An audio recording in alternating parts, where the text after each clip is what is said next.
अलग है, बाइक नहीं हो पाई, सबसे अलग है, तबीयत ठीक नहीं हुआ है, अब खड़े नहीं हो सकते।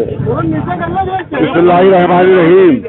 देखिए, हम लोग इसलिए आए हैं कि हुसैनाबाद ट्रस्ट जो है उसमें बहुत सा अलाइड ट्रस्ट भी है, शारजा उसमें शामिल है, इस तरह चावली करबला उसमें शामिल है, काजमैन शामिल है, सब्जी का शामिल है, और सब यहाँ जबरदस्त आमदनी है।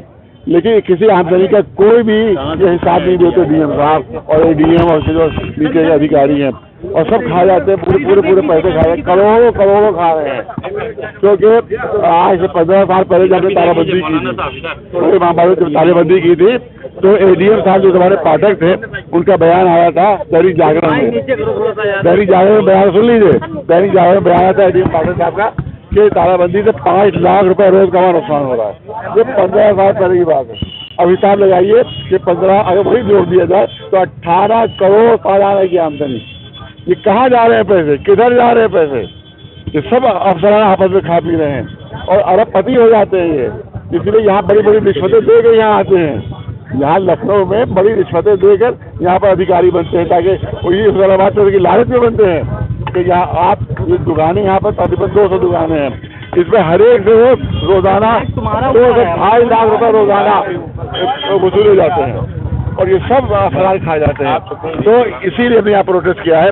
और ये जमीन जो दी है इन्होंने, पहले पुल को दी जमीन, अब सड़क को दी, तो ये डीएम साहब जो है ओनर नहीं है, ये तो जमीन दे दें, ये केयरटेकर है, इनको राइट नहीं है, अधिकार नहीं है जमीन देने का। और के बाद इतने दयालु हैं कि कहते हैं हम कंपनसेशन भी नहीं लेंगे। अभी तो आप बाप कमा रहे, कंपनसेशन नहीं लोगे, तो अब्बा कमा रहे, दादा का। मौलाना साहब अगला कदम क्या होगा?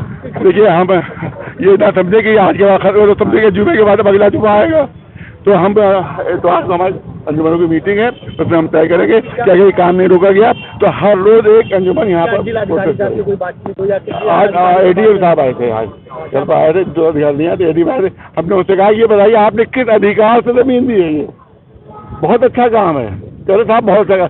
हमने कहा अनाथालय बनना भी अच्छा काम है, डीएम साहब की कोठी अनाथालय दे दें, अनाथालय के लिए डीएम साहब की कोठी दे देंगे, बुरा है काम?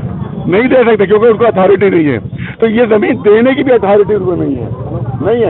नकली बने हुए, जाली बने हुए हैं, जो ट्रस्ट में कमेटी है, इनकी कमेटी नहीं बनाई पूरी, अकेले बने हुए हैं, अकेले बने ये बिल्कुल नकली है, ये धोखाधड़ी है, और सिर्फ बेईमानियों के लिए। जो नया डीएम आता है तो बड़ी ईमानदारी के नारे बदल जाता है, लेकिन अब उसका करोड़ों का माल देखता है तो वो भी बेईमान हो जाता है। घंटाघर के पास जो टुंडे बनी उसको लेकर भी आपत्ति है। तो यही पैसे लेने के बना रहे हैं, ये सब अधिकारी पैसे ले सब बना रहे हैं। आप किसी को एक छत बनाने नहीं देते वहाँ पर। अच्छा। जो किराएदार है एक छत नहीं बनाने देते, और यहाँ पूरी इमारतें बनवा रहे हैं, ये सब पैसे लेके बनवा रहे हैं। हाँ, वो सब पैसे ले रहे, अधिकारी पैसे ले रहे हैं, और सब हुसैनाबाद ट्रस्ट की जमीनें हैं और खा रहे हैं, ये अफसर खा रहे हैं।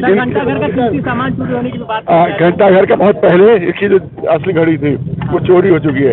कितनी मतलब रिटर्न शिकायत की हमने, रिटर्न शिकायत की, उसमें कोई कार्रवाई नहीं हुई, न कोई जांच हुई। हमने इससे भी कहा डीएम साहब से कि घंटाघर की असली जगह चोरी हो चुकी है। 200 यहाँ के ऊपर संदल के पेड़ थे, सब काट के बेच दिए गए। तो दुनिया की सबसे बड़ी धांधली हुसैनाबाद ट्रस्ट में और डीएम साहब के अंडर में हो रही है, और कहते हैं साहब के हर पहुँच डीएम साहब के अंडर में दे दिए जाए। अरे तो तुम इसको इतनी बेमानियाँ करो तो और आगे पहुँच दिएगा तो कितनी बेमानियाँ और करोगे तुम। लिहाजा ये प्रोटेस्ट हमारा जारी रहेगा, ये समझिए आज खत्म हो गया, जारी रहेगा। अंजुमनों को हम बुलाएंगे, उसके बाद उन लोगों को बुला के हम आंदोलन का ऐलान करेंगे, और रोज 150 अंजुमनें हैं, हर अंजुमन एक दिन प्रोटेस्ट करेगी, और तो 150 दिन तो यही हो जाएंगे, उसके बाद फिर रिपीट होंगी अंजुमन में। ज्यादा और राज फैमिली के हमारे लोग साथ हैं, नकली राज फैमिलियाँ डीएम ने बना दी है, डीएम ने बना दी है। प्रदर्शन चल रहा है मोहम्मद को लेकर, आई लव मोहम्मद ने हम सब का अब मुद्दा यही ला इलाहा मोहम्मद, लेकिन इसमें क्योंकि पॉलिटिकल लोग घुस गए हैं, आईडी नीचे कर लो। पॉलिटिकल लोग घुस गए हैं, लिहाजा इसमें अभी हमने को अलग रखा है। इसमें सिर्फ धार्मिक होना चाहिए। जो पॉलिटिकल पार्टियां इससे फायदा उठाना चाहती है उसके हम मुखालिफ हैं, उसके हम मुखालिफ। और आई लव कोई भी कह सकता है भाई, आई लव मोहम्मद जो है हम कह सकते हैं। अब हिंदू भाई आई लव राम कह सकते हैं, आई लव कृष्ण कह सकते हैं, और अगर किसी का दिल चाहे तो आई लव रावण भी कह सकता है, वो आई लव शैतान भी कह सकता है। हमारी तरफ से कोई इतराज, आई लव शैतान कह दो, हमें कोई इतराज नहीं। हमें हक है आई लव मोहम्मद कहने का, और इसके सियासी मामला नहीं होने देंगे, सियासी पार्टियों के लिए फायदा नहीं उठाएंगे। बाहर आ गए आजम खान साहब, आगे बहुत देखिए तो आगे ही था उनको, क्योंकि उसकी मुर्गी चोरी का इल्जाम था। जो बड़े बड़े वक्त उनके चुराए हैं उस पर मुकदमा ही नहीं चला। उन्होंने मर्डर किया यहाँ पर, जो मर्डर किया है वो एक जुमे के दिन एक रोजेदार का, उस पर कोई मुकदमा नहीं। ये कभी जेल से बाहर आते ही नहीं है। अगर असली मुकदमे इन पर चलते तो गवर्नमेंट को छोड़ना ही था, इसलिए छोटे छोटे मुकदमे लगाए। और RTI का ऑर्डर हो गया है।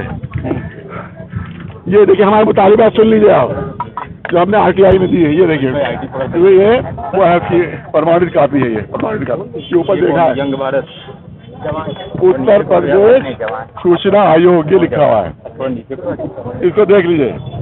उत्तर प्रदेश सूचना आयोग लिखा हुआ है, इसमें सारे मुतालिबात हमारी हैं। और आदत देखिए, तो आदत क्या ये इसको नहीं मान रहे हैं। DM साहब इस आदत को RTI के नहीं मान रहे हैं। आदेश है, ये है आदेश, ये RTI जज के साथ आदेश DM को दिया गया है कि पूरे 1 साल का ब्यौरा आमदनी खर्च वो पेश करें। आज तक अभी पेश नहीं किया उन्होंने। ठीक है सर, RTI के भी नहीं मान रहे हैं। ठीक सर, थैंक यू। DM साहब RTI के भी नहीं मान रहे हैं।